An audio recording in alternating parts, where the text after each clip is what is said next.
please introduce yourself and your involvement with the Women's Resource and Development Agency? Okay, I'm Anne McVicker and I am the Director since January 2014. Thank you. Tell us a bit about yourself and your journey as a feminist. Well, I probably wouldn't have used the word feminist until sort of the mid-80s. After I completed my A-levels, I went to Manchester and studied law and politics, and then I went on then after 3 years to London, where I did my solicitor's exams. And then after I did that, I realised that I didn't really want to be a solicitor, and I came back home, but I knew that I wanted to do something I wanted to use my law in some ways and my politics. And the first thing that I got involved with in Northern Ireland and Belfast was housing rights. And then it was working with a group of women in Shankill, North Shankill Estate. And what I did note was that it was the women who were involved, and we set up regular meetings with the housing executive and got work done and developed a good relationship with the housing executive. But then the AGMs, men used to appear, and they used to get elected in as chair and secretary and treasurer, and then that was the last we seen them until the next AGMs. So there was something grinding at me, and what I seen was that it was women who were keeping communities going and carrying the can. And I also think that there was probably little difference between what was happening in North Shankill and what was happening in Falls. And then after that, the women that I was working with, they wanted something more. And then at that stage, there was quite a lot of free provision then. And in fact, I contacted the forerunner, the WRDA. It was Women's Education Project, and that was Joanna McMinn at the time, and they provided some training to the women, and also the Workers' Education Association, WEA, which is now gone, which is so sad, and they provided education and training as well. And then really after that, the women just took off and then became the Lower Shankill Women's Group. And that probably leads me to another question. But in terms of my journey, after Shankill Women's Centre, then I got involved with Women's Tech. So that was again looking at inequalities in employment. And then after 13 years with Women's Tech and building that up, I then took up post here in January 2014 as Director of WRDA. So all that experience that I had working with women and communities and welfare rights and housing rights and employment rights, and then I was able to bring all that experience together, which really put me in a good position whenever I took up as Director in 2014 with WRDA. Thank you, Anne. So you would certainly be quite happy and quite proud to call yourself a feminist.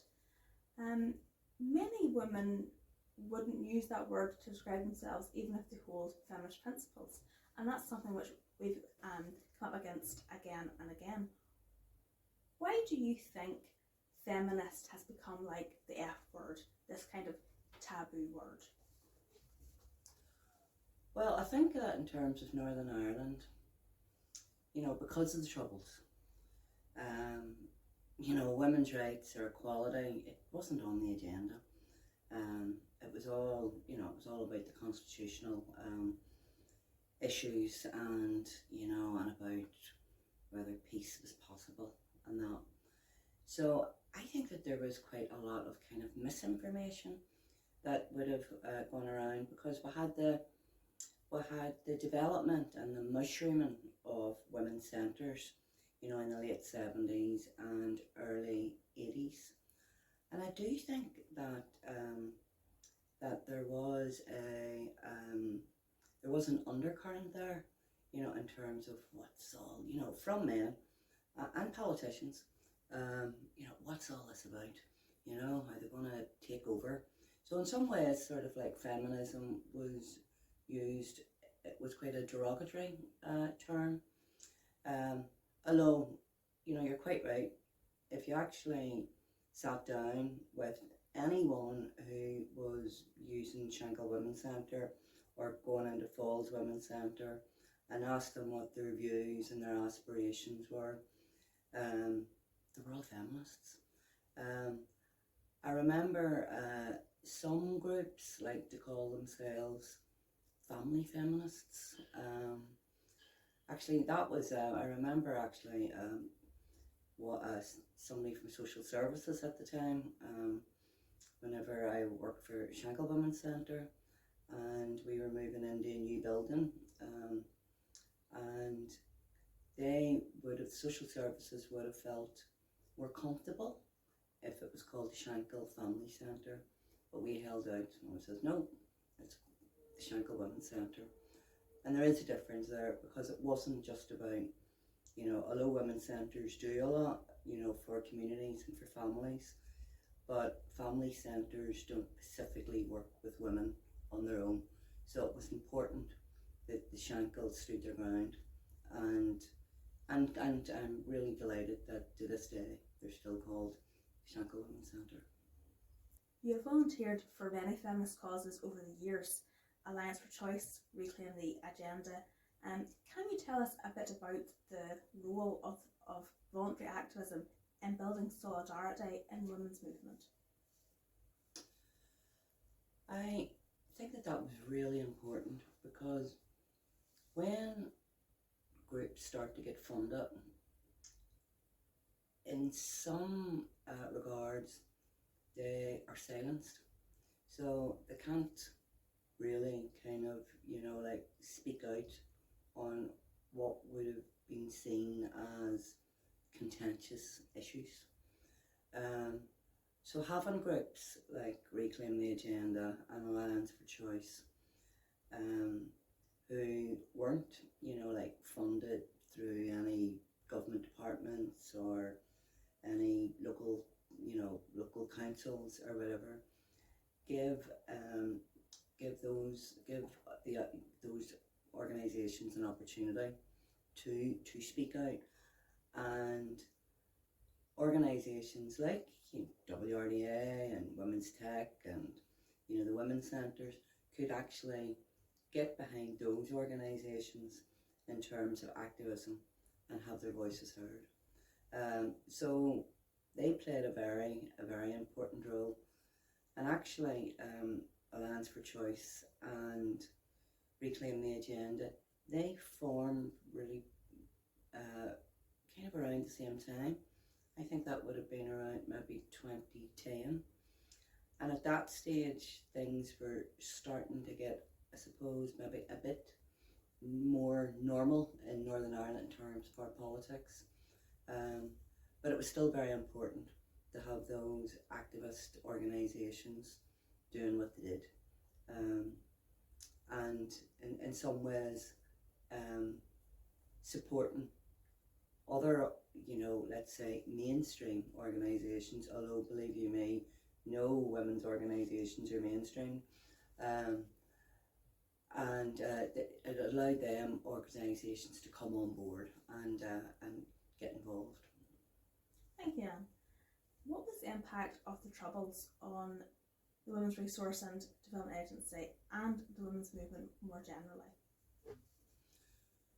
Well, WRDA, or its forerunner, Women's Education Project, would have formed in 1983, and that would have covered a period where the conflict was still ongoing.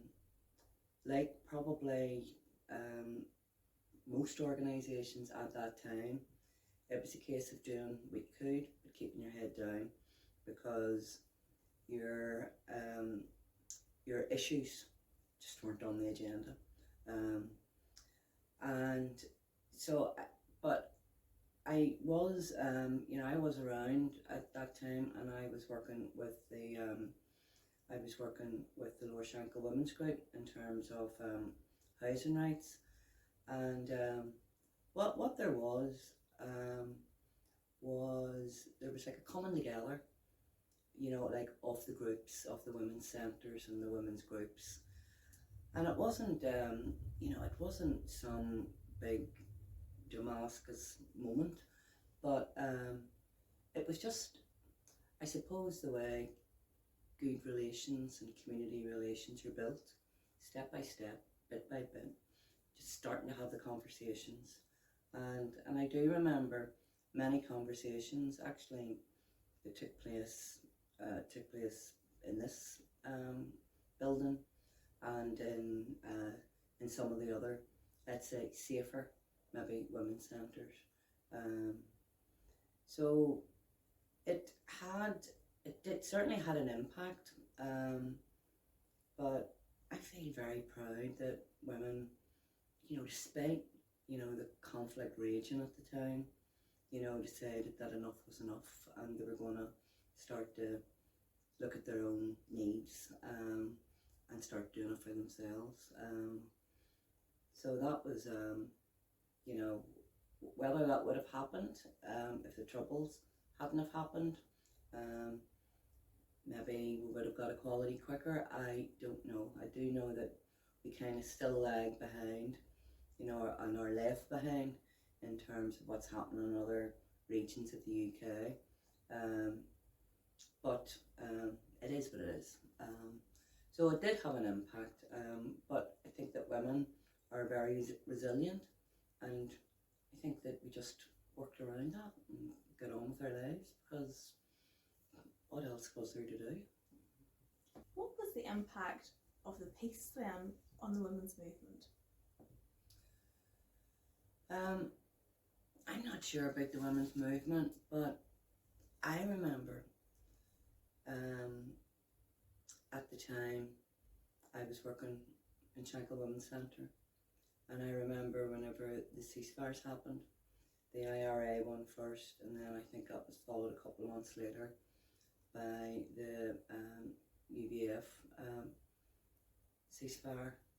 And at that stage, my two youngest boys would have attended the creche in Shankill Women's Centre, and there were some awful atrocities that happened. I mean, I was working for Shankill Women's Centre at the time of the Shankill bombing, and it was awful. And at the time, I'm a Catholic, and there were other Catholics that worked in Shankill Women's Centre, and whenever things like that happened,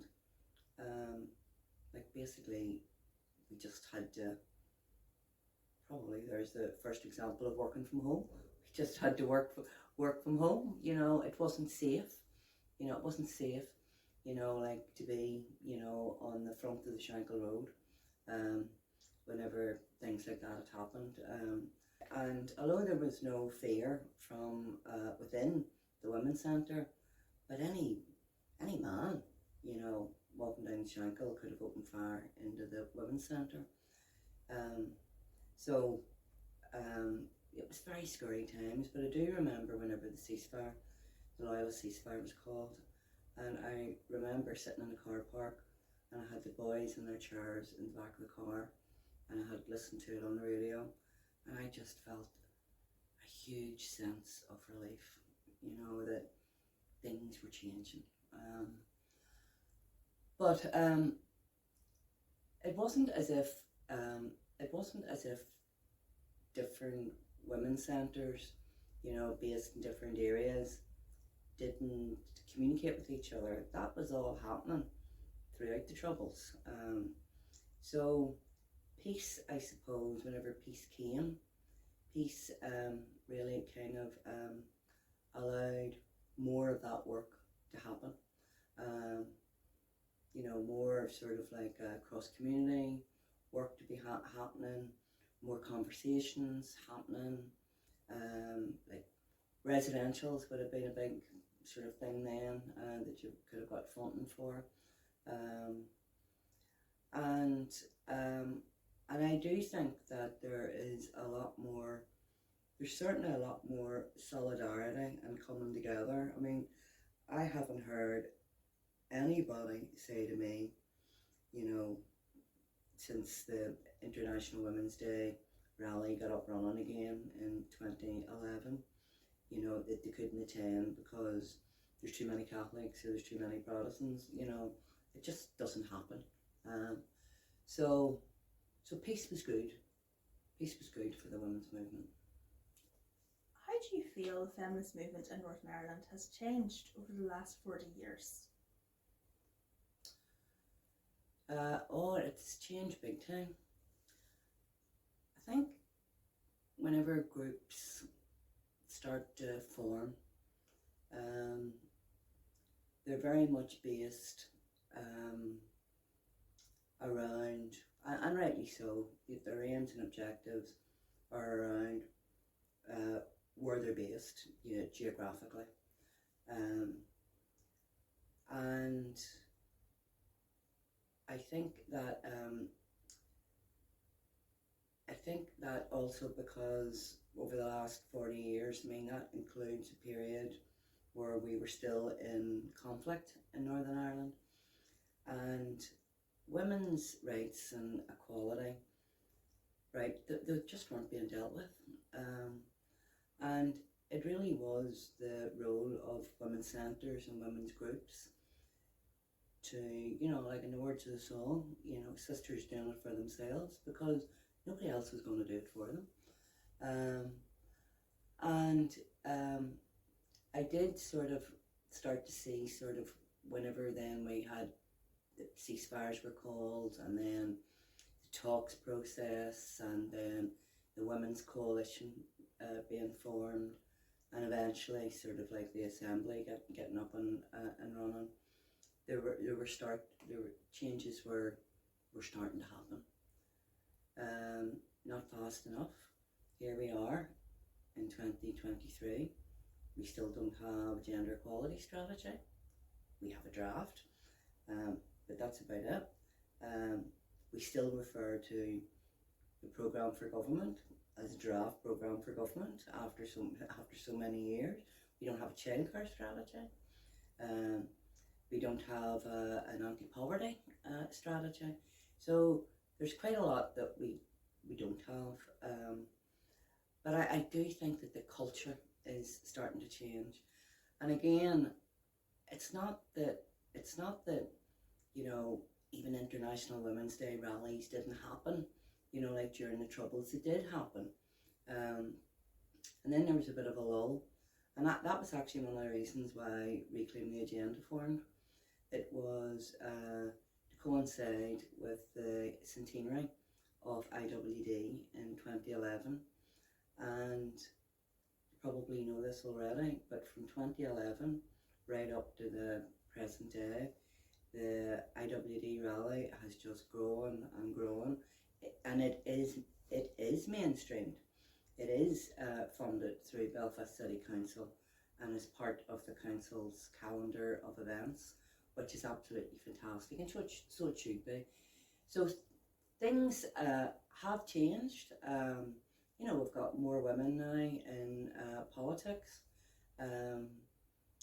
but not enough. You know, there's still a lot more that needs to be done, but we're getting there. We're getting there slowly. Thank you, Anne. You have said in our 2018 annual report that what WRDA does best is promoting and practicing inclusion, participation and collaboration. In what ways does WRDA do this? Well, I think it's important to say that WRDA does not compete with its members, you know, in terms of like the women's centres and women's groups. So we're not usually, you know, competing for the same funding. And WRDA tends to do projects when there seemed to be a gap.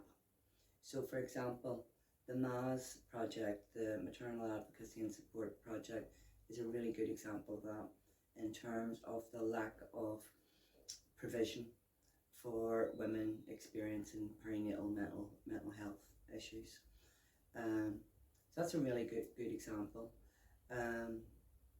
You know, like over the years as well, we, like 2 years ago, as a partnership, that was WRDA and Women's Support Network and Northern Ireland Rural Women's Network came together, and we submitted a successful application for the Community Renewal Fund.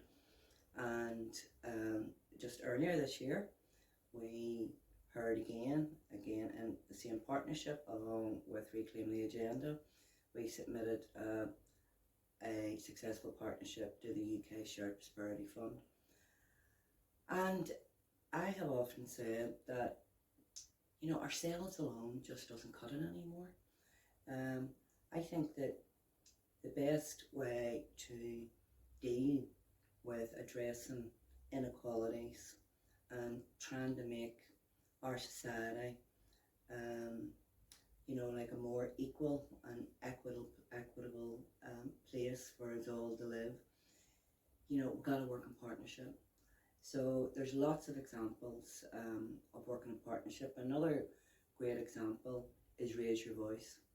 And that project set up at a time when violence against women and girls in Northern Ireland, you know, was high, you know, high on the agenda. There were various incidents that had happened.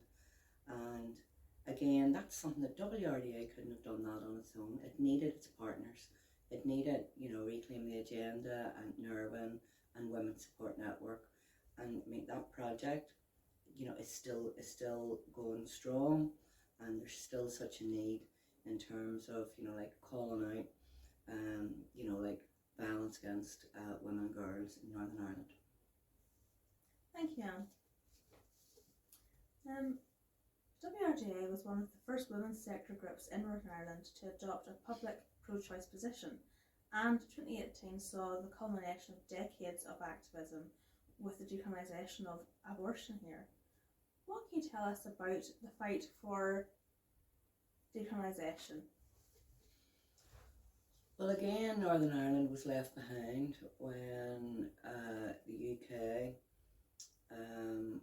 introduced abortion law in 1968, and we were probably left behind because of our politicians and probably because of the conflict which was sort of just about to kick off. And Northern Ireland people, in my experience, is that maybe they've just been told this for too long, but they're quite conservative. So when I was working with Shankill Women's Centre, you know, if you asked any of the women in that centre whether they supported abortion, they would have categorically, you know, it would have been a big no. And equally, in the Falls Women's Centre, they would have been the same. So all of the women's centres would have been against abortion. However, people need abortions, and that didn't stop women, you know, who attended, you know, women's centres from accessing abortions, and it was all just really done under the radar. You know, if somebody had have presented themselves at Shankill Women's Centre and needed abortion for very good reasons, maybe they were a victim of violence, of rape, maybe they just couldn't afford, you know, to have another child, and each of the centres would have kind of rallied round and give them phone numbers, and also all the centres there might have been donations, you know, like from other centres. So women did continue to travel and have abortions. When Alliance for Choice then formed and started talking and using the words abortion, because even the word abortion, it wouldn't have been really part of anybody's vocabulary. You know, it would have been, you would have referred to it more as terminations.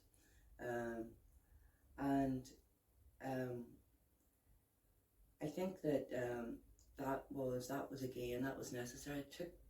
It took an organisation like Alliance for Choice, you know, again, back to what I said earlier, because they weren't inhibited by their funders, so they had more freedom in terms of speaking out. They've done some fantastic work, and I know that that WRDA and other women's centres and organisations were able to get behind them to have their voices heard.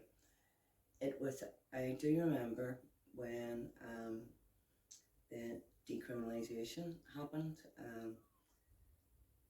Let me get this right. Was that July 2018?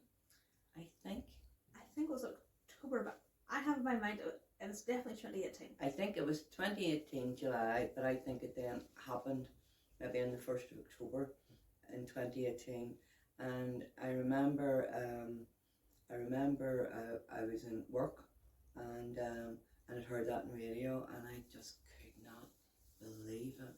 It was an euphoric moment. It was fantastic. Now here we are, you know, 5 years later, and abortion services still haven't been commissioned. And I don't know how many secretaries of state have promised, you know, that it was going to happen. It still hasn't happened yet. But I think right, and you know, right is on our side, and it will happen. WRDA adopted a formal position in support of the inclusion of trans women in 2018 and had been trans inclusive in practice for much longer than that. How can feminist organisations show solidarity with trans women and other gender minorities during these times of increased transphobia and anti-trans moral panic? Okay, and what we have done on WRDA is so we have our policy. We would have regular training and workshops for staff and for our board, and we would have various events that have happened sort of as part of like even our membership events. We would try to be as inclusive as possible in terms of having trans women on our management committee. You know, we don't want that to be seen as tokenism either, and that's why training is important. And you know, it's just important that trans women have got their voice can be heard, and supporting events the like of Songs for Solidarity. WRDA, you know, came out and supported that. We're there every year for Pride, and also Trans Pride as well. So yeah, and we need more solidarity, I feel, from the women's sector generally. Thank you, Anne.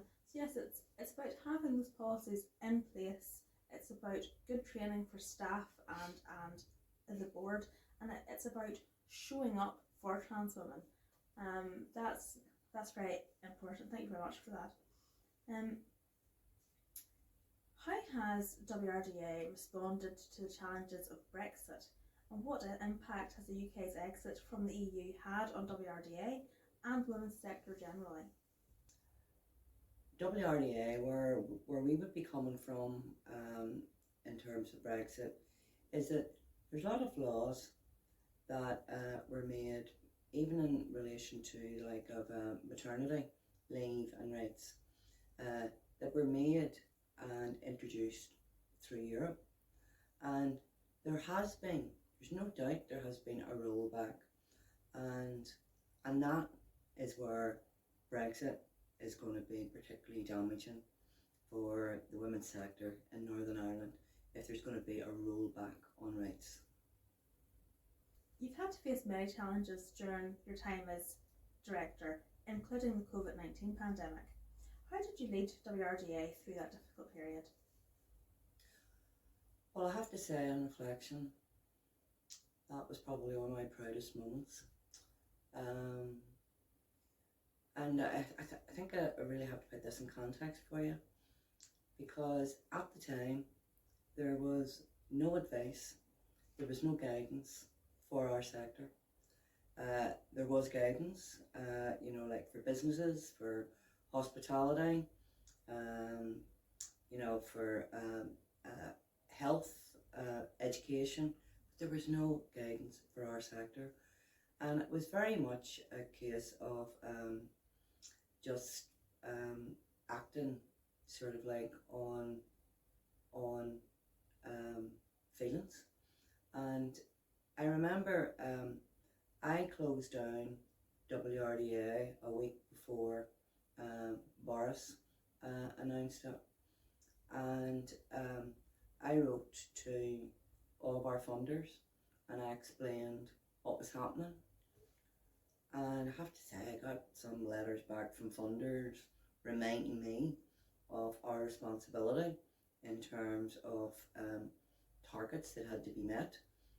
And I just really put that down to that they hadn't got a clue what was going on either. But what I did do was all staff were sent home. The office was locked up. I think it took sort of like maybe about a week to kind of recalibrate it.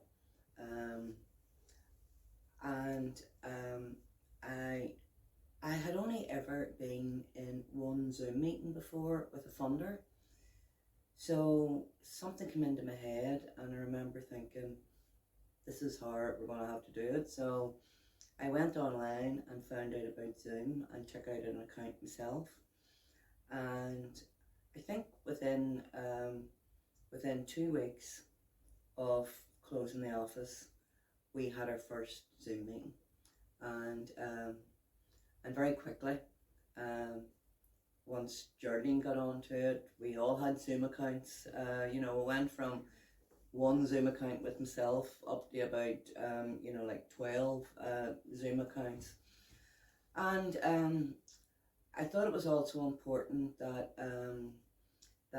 the mental health needs of all staff were addressed. So I carried out risk assessments in terms of what support they needed, what equipment support they needed to work from home, what in terms of emotional support, what was required. And I made a point of continuing with support and supervision sessions monthly, annual appraisals. I mean, it's amazing what can be done, like online. And looking back on it now, that was a really proud moment, because some of the work that was undertaken by staff during that awful time that we all just want to forget about now was absolutely fantastic. There was fantastic work that was done around the BC&B. There were videos that were made. There was great work that was done. There were webinars that were made to do with good relations work. it was the volume and the standard of work was just absolutely fantastic. It was also important to do fun things, you know. Like I found out that you could do quizzes on this app called Kahoots. So we would have quizzes, brought in some facilitators who did some mindfulness work, and then a bit more in depth in terms of mental health, and also I think it was important that it got to a stage then where staff, they wanted all back into the office. So we had to do that in a phased way as well. And we've actually only just within the last couple of months, we have now sort of like set aside the need for signing into the building and taking your temperature. So it was a very scary time. But it was also, I suppose what I learned from it was that there's no one person in an organisation that deserves the glory or is the star. It's the sum total of everybody, doing their role, doing their specific sort of like job tasks that makes the place a more welcoming and better place for everybody to work in. I'm really glad that we're over that, and I do think that in order to move on, we've all had to suppress those memories of what it was like, because it was truly awful. And I did a survey as well for, I think it was our first AGM. So it wasn't just WRDA staff, it was our tenants in the house as well. And it was absolutely no surprise the number of women who were working, who were carers, who were homeschooling, who had like young preschool children, who were dealing with disability.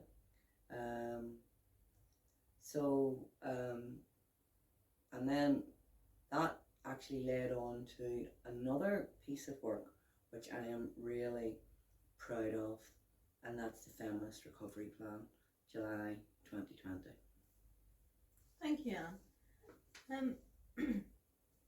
How did activism in the women's movement contribute to mitigating the impacts of the pandemic? Well, I think a really good example of that is the Women's Policy Group. And the Women's Policy Group, just before sort of lockdown, had been meeting online, and very soon, really from March, towards the end of March 2020, stats were being published, saying that women were bearing the brunt of the pandemic. Domestic violence against women and girls levels were rocketing, and I mean it became clear as well that even women who were pregnant women who were furloughed were going to lose out in terms of their statutory maternity pay. So that was very evident from early on, and the Women's Policy Group basically set themselves a task to produce a feminist recovery plan under different themes, and that was basically how we could find the road to recovery coming out of that pandemic. And it was very disappointing. It was launched originally in July 2020, and basically it wasn't sort of there was no takers, you know, in terms of sort of like the government or ministers and that. And then the women's policy group were so persistent that they went back to the drawing board, and they secured the lived experiences of women, you know, in different areas, you know, and produced then more evidence and relaunched the Feminist Recovery Plan in July 2021. And there were bits of it that were taken up and acted on. And I think that was such a sisterly, you know, collective, collaborative, you know, effort. It was just absolutely fantastic that they could come together and say, you know, this is impacting on women, and this is how this could be dealt with as we emerge, you know, like from the pandemic.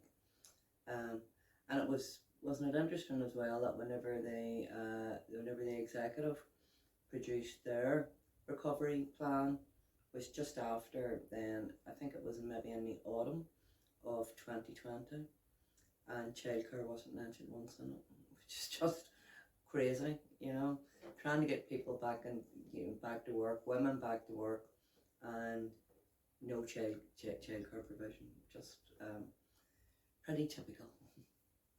Thank you, Anne. What are you most proud of from your time at WRDA so far, and what do you feel is the organisation's greatest achievement? Well, I'm really pleased with the way that I managed COVID. You know, it's only whenever you start to look back that you realise what we all came through and what was achieved. And I think that during COVID and during lockdown, and whenever staff were working from home, I think that staff were well looked after. I think that I put their needs first, and I think that we emerged from COVID. I think all the organisation and all of us individually, all stronger. And also, 2023 has been really an incredible year. Not just for WRDA, but for myself personally. Just recently I have been awarded an honorary doctorate for my contribution to working with women in communities and addressing inequalities. Now I know that covers all of the work that I have been involved in from 1984, and I'm just so proud. And I hope WRDA is proud of me as well.